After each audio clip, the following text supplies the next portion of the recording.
standards. That's applicable to people who are on 12.1 as well as 12.2, but we did that in 2019. In addition, in the human capital management side, we've delivered an update. Again, that applies to 12.1 as well as 12.2 customers, and we delivered that as part of our legislative update cycle. And finally, we have an update to our Cloud Manager support for those of you who want to run eBusiness Suite on Oracle's cloud infrastructure. So let's go through some detail. First, I want to introduce again to those of you who haven't been focused on it, the Enterprise Command Centers paradigm that we have. We really made use of this widely now in eBusiness Suite. So the idea here is that in front of all the different applications, we've introduced an information-driven navigation paradigm where you can begin your session with eBusiness Suite by browsing and drilling in, starting with key indicators, charts and graphs, search refinements, to identify the work that's important for you to do, the high priority transactions that you can take action on. And each time you make one of those choices, the whole interface recalculates and repaints based on the data scope that you've selected. So by browsing through your data in that fashion, you come to find the set of transactions that are important to work on without needing to have custom operational reporting to identify the things that are important or the things that need to be expedited or whatever it might be. So it helps users begin within eBusiness Suite, find their way to the key transactions to work on, and go directly to take action. Now we have that as of the end of 2019 here in 22 different areas of eBusiness Suite.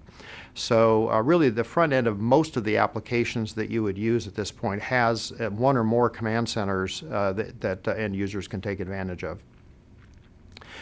Just to understand in terms of, as you look at how we've delivered this, we've had 3 waves of delivery of Enterprise Command Centers. We presented the first wave last year. We talked about the innovations in 2018, and since then in 2019 we did 2 updates. One that came out around in April, one that's come out in September. And those are both what we call part of the 2019 innovation. So these updates are applicable to you regardless of when we came out with them. They're applicable to you if you're on EBS 12.2.4 or higher. If you're on 12.1, you have to upgrade to 12.2.4 to get this. But if you're on 12.2.4, you can apply these updates to these Enterprise Command Center capabilities without taking the full 12.2.9 release. So in that sense, they're separated from 12.2.9. An important consideration about the command centers, of course, is that there is no additional cost for licensed users of the underlying products. So there's nothing to license at the applications level, at the technology level, no new special hardware that you have to necessarily buy. So really it's something you can just turn on and deploy. Now, the command centers are integrated with EBS user interface and security. You don't have to set up security separately to have the data on the command centers be the right data that you should see from a security perspective. You can see the same transactions you would be able to see if you queried for them in the transaction system. We translate the content of this to all the languages we support in EBS, and you can install Enterprise Command Centers and operate them for all of the languages in your instance with a single configuration of the Enterprise Command Center technology. And finally, these are extensible with our Enterprise Command Center framework. And one of the most common questions we get is, well, can I add my own key indicators and my own attributes that I track for my business into this framework? And the answer is yes. You can take what we ship and then change it to use attributes that are important to your business, either in the computation of key indicator values or as search conditions that you would want to filter on to identify subsets of transactions.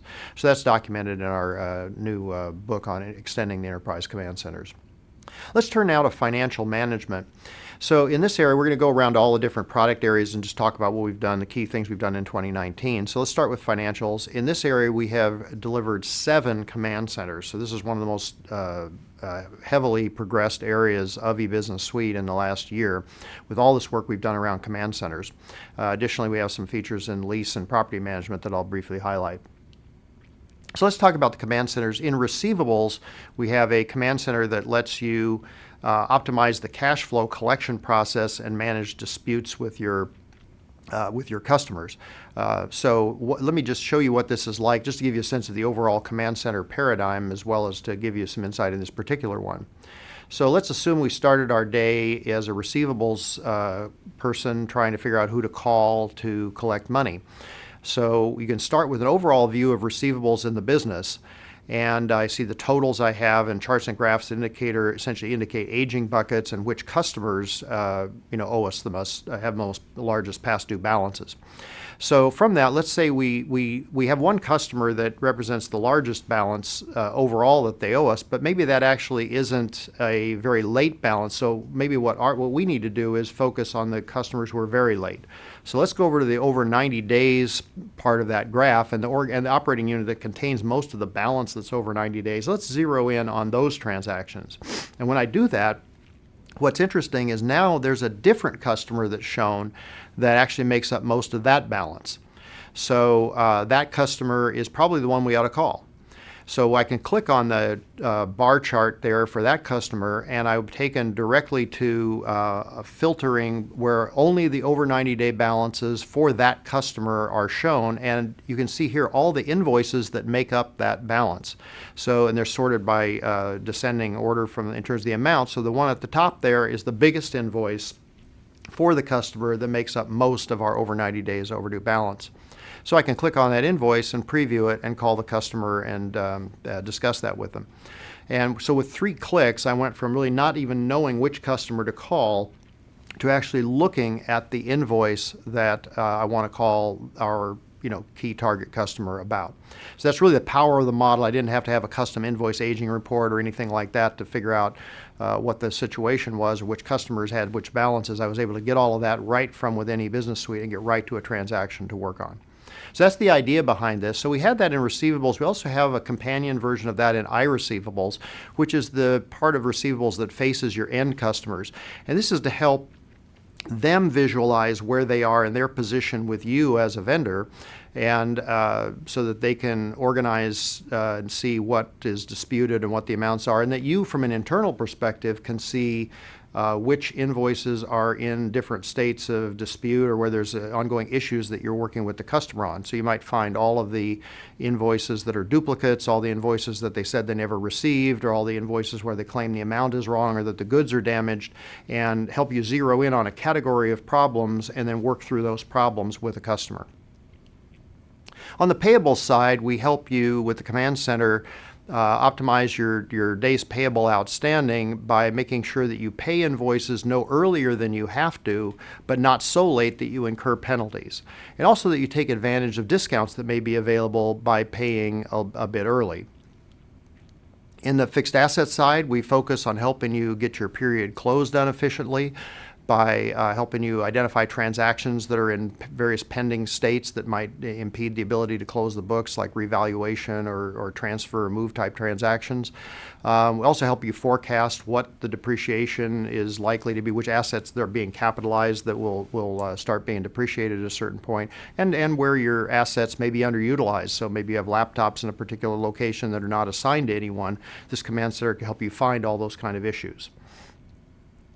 Now, along with receivables, we have a specialized version of essentially revenue management called channel revenue management. And this is really for manufacturers and distributors who sell through resellers or through retailers, and deal with charges and claims that are made, and reconcile all of that and make sure that the retailer who's taking deductions from what they owe you in the payments they're making to you, make sure that those deductions are taken correctly.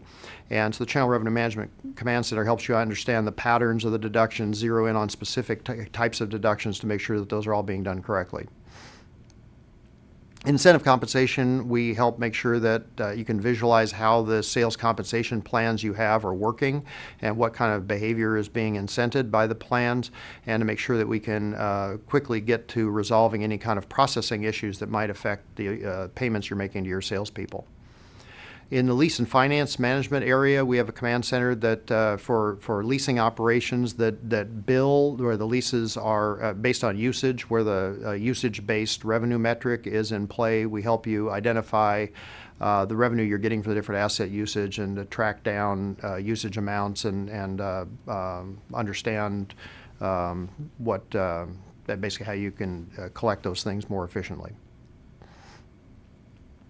Now, we have done, in all of these areas, we've done a lot of customer-driven enhancements. I mean, the ones I've been talked about are customer-driven as well, but the we use our support communities and the feedback we get from customers to prioritize what we do in development. And so there's many things we've added in all these products that are simply based on customer enhancement requests and suggestions that have been supported by other customers and seem to be important to customers as reflected in our support community interactions. So an example of that in the lease management area is that you can now streamline contract changes that don't involve any financial change to the lease. So maybe you're updating something about terms and conditions, or maybe you're updating some address information or some kind of data about the lease counterparty, but there's no real financial terms impact. Previously, no matter what change you made to the lease, we would recalculate all of the financial accounting associated with that lease. And in cases where you have huge numbers of leases and we're making a consistent change maybe across all of them to change some term or something, that could create a cascade of volume of accounting transaction processing. And so to avoid that, we basically make it possible to make changes that don't have financial impact without triggering all of that financial recalculation. The property management area is another one where we've added a number of customer-driven capabilities, and we can now handle new bookings and terminations retrospectively to give more flexibility in handling the dates where that accounting starts. Okay, now turning to order management, we have an order management command center and some important functional advances to tell you about. The command center is really focused on helping you meet your revenue goals by expediting order processing. So as an order management customer service rep, you can do things like identify orders that are on a particular type of hold and analyze those and see what it would take to release those so that they can be shipped. You're basically removing fulfillment obstacles and going ahead and getting your orders processed as quickly as possible, maybe even bringing some orders in early if that's okay with the customer to help you get more revenue in your current period. In terms of the functional enhancements that we made in order management, some of the customer-driven ones, one example is the customer service representative being assigned orders. So now in order management, as a customer service representative, you see only the transactions that are assigned to you. It's analogous to sales territories, but customer service representatives may have a different set of territory type maps than you would have for an actual sales force. So now you have the same kind of concept there in order management in terms of what customer service representatives see in terms of their territory. Also, in terms of order management, there's an important functional advance that continues a pattern we've had really through the whole release. Whole release of order management in 12.2 has been focused on better support for subscription ordering for combinations of products and services, so recurring payment streams, which a lot of business models are moving toward. Certainly cloud in the software industry is like that, but many industries are moving toward more recurring payment types of models. So the ability to take an order for processes and for subscriptions and products and associated subscriptions and configure and price that is really what was the threshold capability we've had early in 12.2. We added support for recurring billing in 12.2.6, for milestone billing in 12.2.7, and now in 12.2.9 we have a feature for usage-based billing. So what usage-based billing supports is the ability to have, say, rentals based on usage. So I'm going to rent you an engine and bill you based on the number of hours that you run it, or subscriptions based on usage. And you can define tiers where you say, okay, for the first number of units, copies, or hours, or whatever it is, I can either bill you a fixed amount or I can have a charge per unit. So you could have a certain fixed threshold of billing and then overage amounts. Very much analogous to the way you think about a mobile phone plan or something. But now you can model that for whatever your business is that's doing recurring revenue with the flexibility we have here.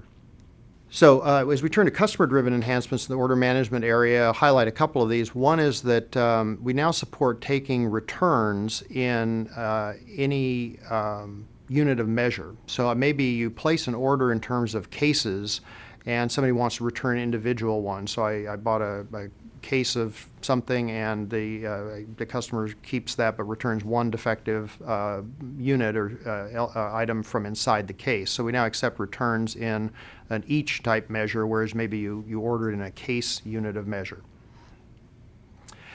In the logistics area, we've got a very active set of things we've done for you in 2019.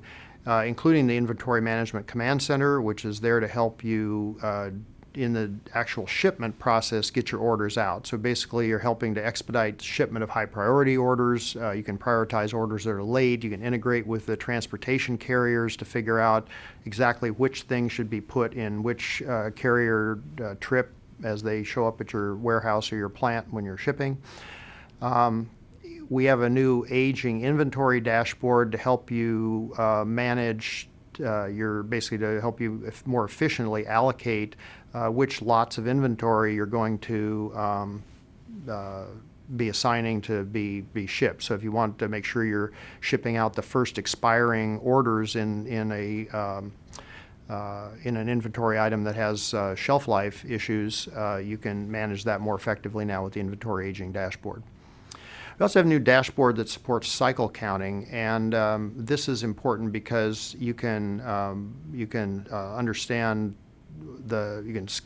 understand the schedules and the dates for the cycle counts. You can track the value that's changed as a result of a cycle count, and what the new operational feature is, you can manage workflow. You can manage approvals of cycle counts with workflow. So it's important because sometimes an important inventory discrepancy can be a small number of units, but the units may have very high value. And now you can visualize that more easily than just with a raw number of units type cycle count metric. In another functional feature that we've added in inventory is to streamline backorder processing. So one of the things that people have asked us for that we've now delivered in the 12.2.9 release is the automatic cancellation of unshipped order quantities for people who don't want to get back orders. So you may have a situation where the customer says, I want 100 of something, but you only have 83 of them. You ship them the 83. By default, the 17 would be back ordered, but for certain customer situations, the relationship is such that they don't want the back order. They'll just take whatever you have, and then they'll close out the order based on what you're actually able to deliver. They don't want you to come up with more later on for them because they'll source the other underage somewhere else. So in those kind of scenarios, we now support the automatic cancellation of unshipped order quantities.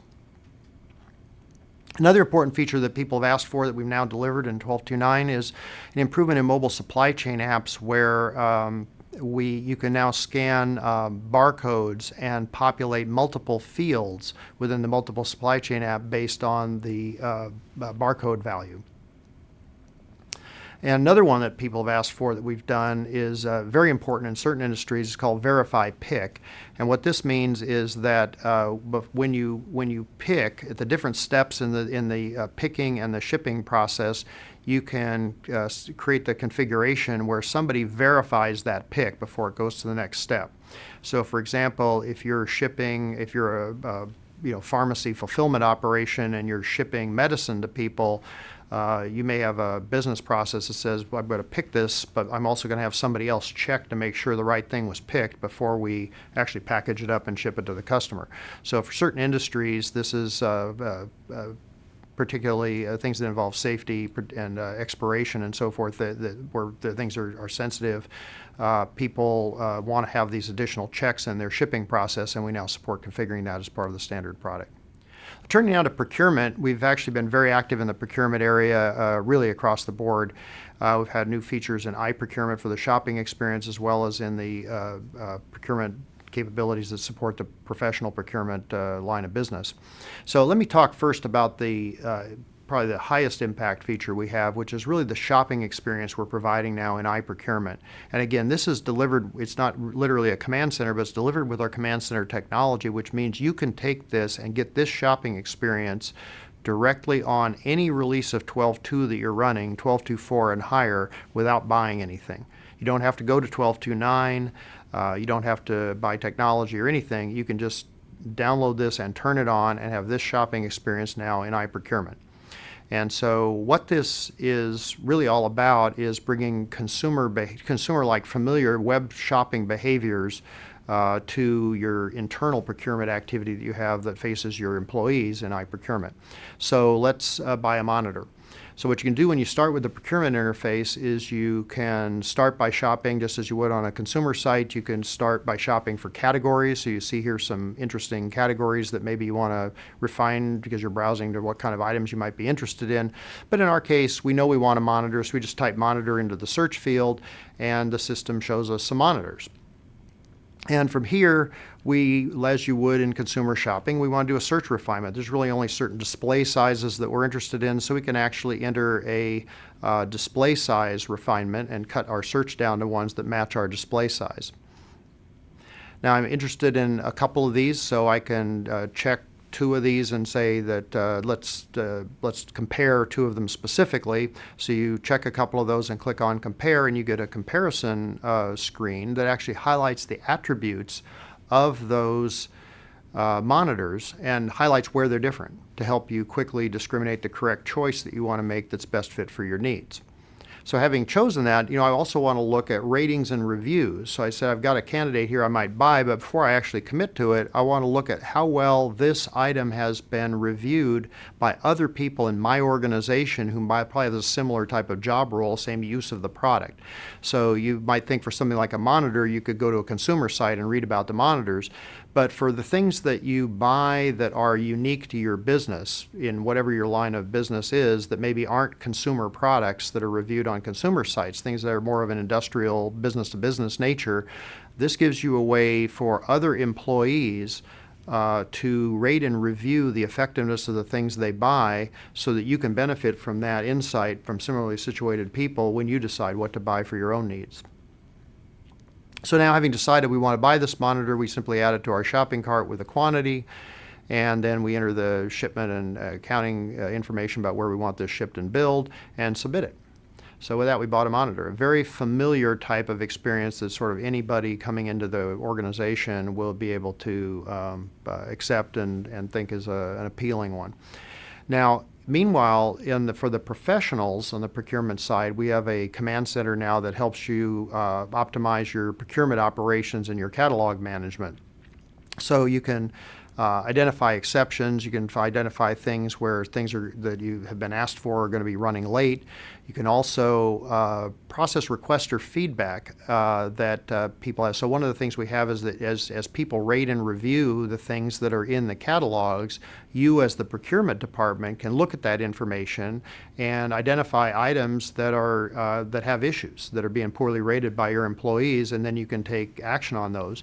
You also identify things where there's a pattern of certain off-contract spend in a particular area for requisitions or expense reports that are coming in, and you think, okay, I don't have something in my catalog that people are expensing, so maybe we should find a way to source that and get a contract for it to bring it under on-contract spend.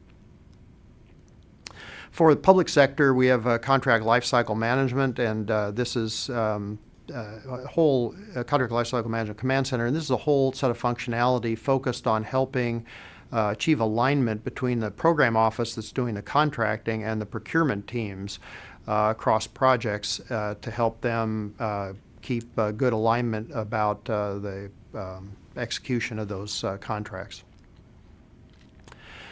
On the functional side, kind of the customer-driven enhancements side of things, one thing I would highlight is we now have a much more flexible way to have additional attributes be captured as part of a purchase order. So maybe you're dealing with a supplier where there's more things that you need to specify about the goods that you're buying than you would just normally be able to specify by identifying the line item. So maybe you're going to specify something about the packaging or something about the particular ingredients or something else that is important at the level of detail that you're actually specifying the thing that you're purchasing, and we now let you use our user-defined attributes framework to specify whatever all that additional attribution is and have that be tracked as part of the purchase order and communicated to the supplier and so forth. In our sourcing area, we support a more flexible model of negotiation, a more iterative model of negotiation where you can propose terms and conditions in your RFQ process, and then the supplier can redline the individual contract terms and try and say, I'm going to submit a bid, but I want these changes to the contract terms. Your legal team can then review those contract terms and come back with a counter proposal or put out another update to the tender with the contract terms updated, but that the changes that were proposed are tracked from one iteration of that to the next. So it just makes it more effective to iterate across legal teams as you're working through the commercial terms issues. You're also working through having the legal teams get agreement on terms and conditions.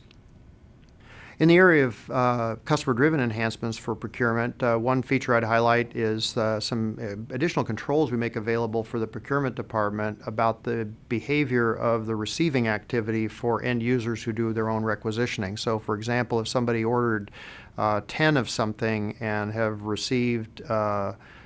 previously received 2, and then they have another receipt of an amount of those, rather than defaulting to the remaining 8, we require the user to actually, you have the option to require the user to actually enter the number that they received.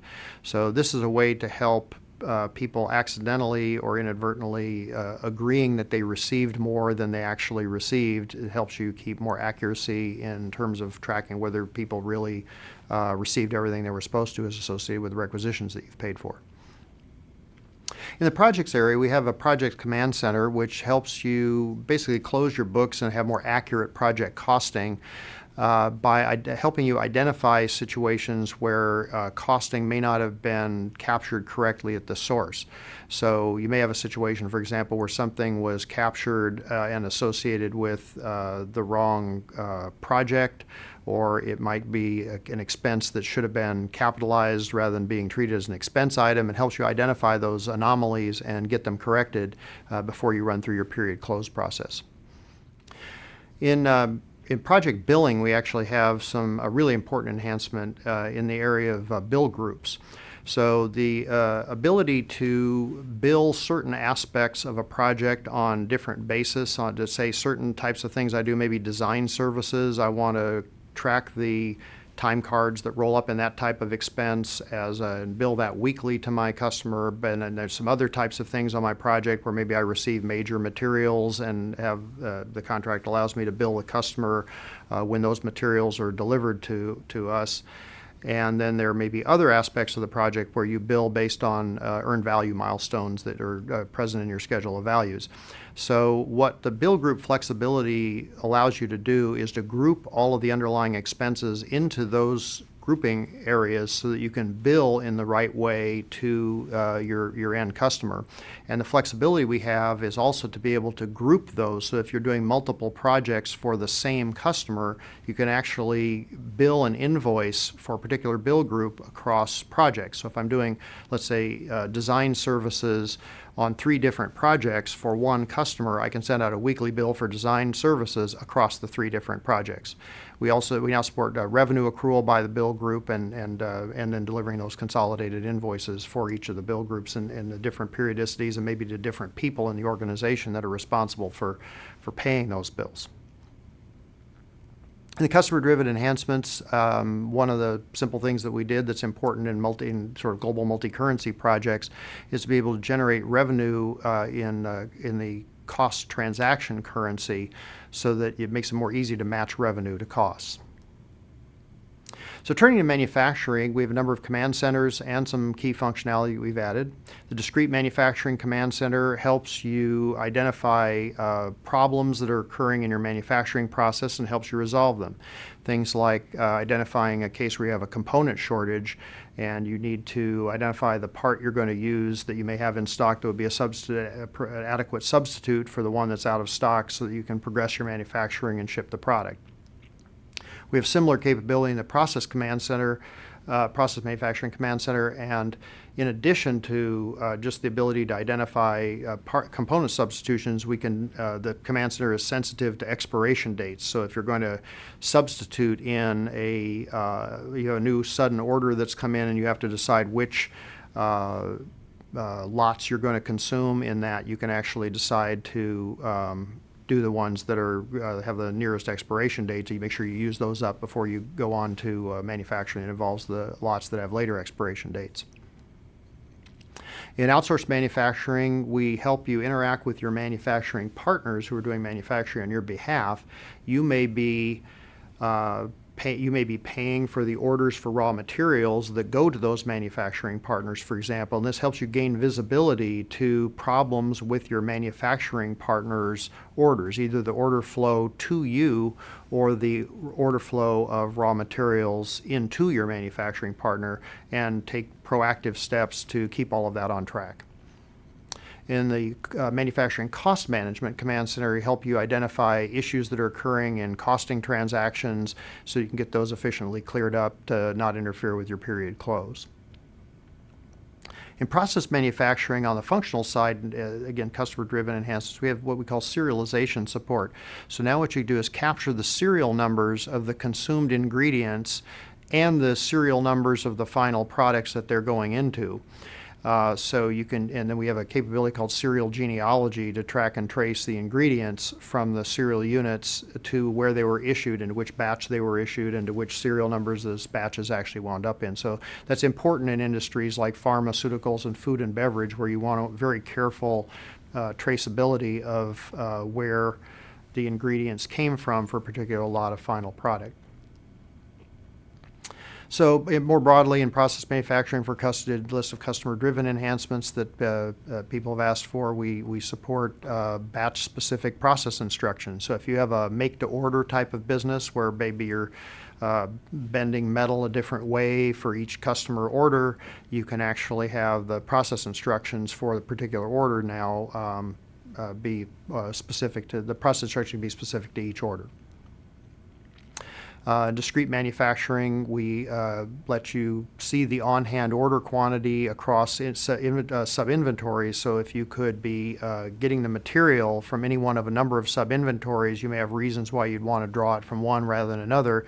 And now you, as the manufacturing supervisor, can see the on-hand inventory across all your sub-inventories and make the right decision about which to consume. So enterprise asset management, again, a lot of effort in the command center.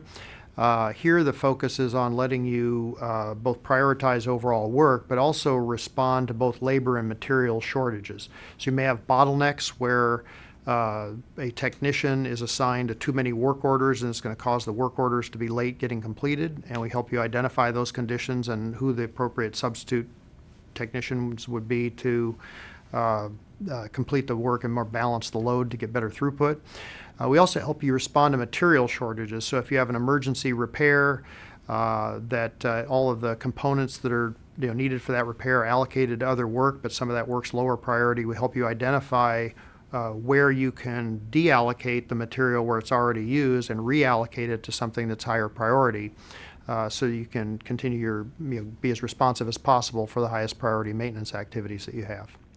In asset lifecycle management, on the customer-driven enhancement side, one thing I would highlight is that we've now used the approval management framework that we have for work request approvals.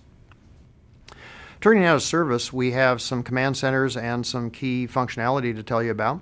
The Service Contracts Command Center is focused on the problem of renewing your service contracts. So this helps you get insights into which contracts might be at risk for renewal and to basically how you can drive customer satisfaction, particularly in the case of the contracts that are coming up for near-term renewal. The Service Command Center itself is focused on managing your service level agreement compliance and identify cases where you may be at risk for not meeting an SLA, and helping you to identify what to escalate and how to respond to get your make your attainment is higher in terms of meeting your SLA commitments. One functional enhancement we've added in service area to highlight, we've done a number of these, but the one I would highlight is integration of advanced pricing with service charges. So again, much of the service that you do may be part of service contracts that depend on what the customer originally bought. So the pricing that they get for replacement work, for labor, or for replacement parts may be influenced by a complex set of rules that's in place for that particular customer situation. So we can have customer-specific price lists, you can have volume discounts, other things that can change the billing that you do for parts. So that's now all supported as part of service in 1229. Depot repair, we added the command center to help you improve the throughput of your operation, to identify cases where you are going to have rework that's constrained by, again, just like with enterprise asset management, the case where maybe there's certain technicians or teams of people that too much work is assigned to, so that you can balance the loads and get better throughput in your depot repair. And now a key functional addition to depot repair is what we call prescriptive recommendations. And here the system is going to look at historical data to propose a root cause and a best fix for the issue that's been presented with the service order. Now you have the option to accept those or to replace them with some other set of materials or approaches that you want to take, but the system will use historical information to make recommendations for you. More broadly in the service, in terms of customer-driven enhancements, one capability I'd highlight is one we made in the advanced scheduler, which is the ability to if a set of people or a set of service technicians are handling both incident-related service calls and planned work assignments, you can decide to limit the planned work to a certain percentage so that you don't wind up allocating your technicians entirely to planned work and don't have enough capacity available for reactive services. Turning to human capital management, we have a new command center in that area where you can basically use the framework to identify employees and contingent workers, groups of those people who have certain characteristics that you may want to act on. People who are in a certain location, people who have a certain salary range, whatever the attributes are, you want to filter down to find some set of people who meet a set of criteria, and then take some HR action to, on behalf of those people. So as a manager, you can get a dashboard that lets you find people. If you're looking for a resource that has a certain set of skills or competencies, you can find in a certain location. You can easily drill and pivot and find those things within your organization, but attribute-based searching. In the time and labor area, we have the ability not just for an individual to upload a time card, but for an administrator, now even a manager, to upload in a very simple way from a flat file time card information for one or more employees that they're responsible for. We have done many, many customer-driven enhancements across HCM, lots of things in payroll and in core human resources. A simple thing I would highlight is you can now set up in the self-service HR capability to get a confirmation email whenever the information is uploaded about you as an employee. Or you upload some information, you get a confirmation email just to say, yes, the system really has this.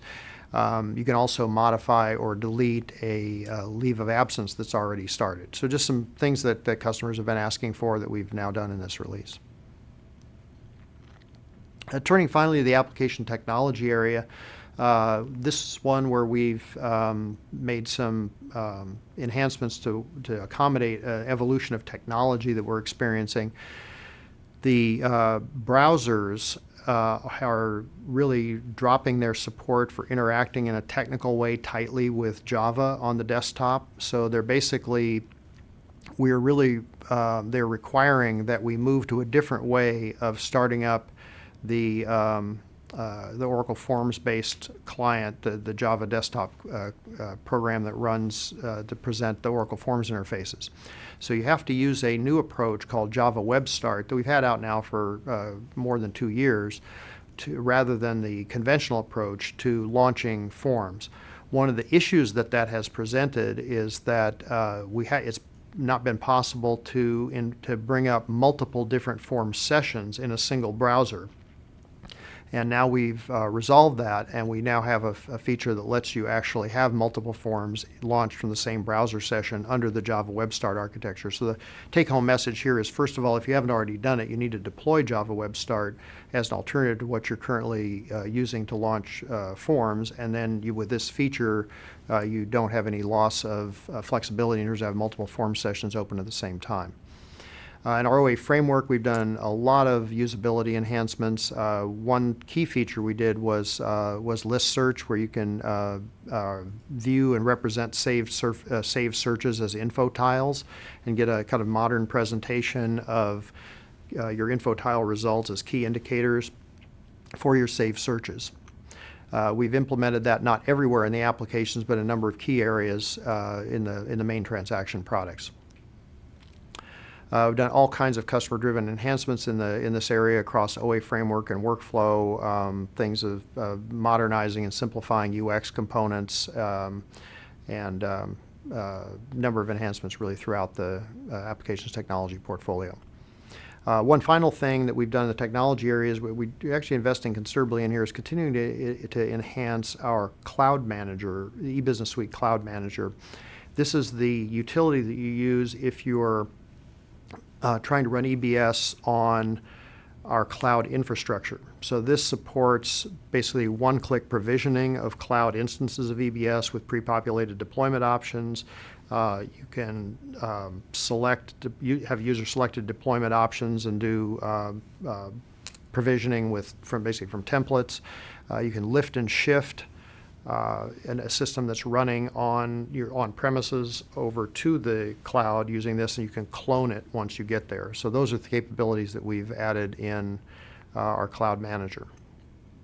So to wrap up, in 2019, we've delivered a really enormous amount of capability on your behalf. We've delivered the 12.2.9 release itself with all those customer-driven enhancements and functional features we talked about, with the OA Framework user interface improvements. We've delivered 2 rounds of Enterprise Command Center Advance, so that now there's effectively a command center in front of essentially everything you would do in the applications.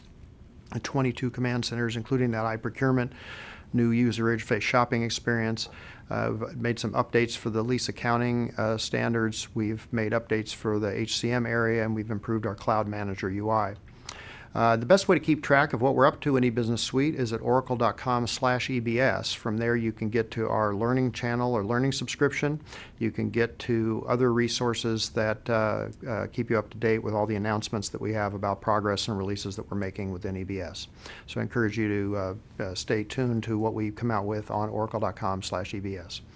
And with that, let me thank you very much.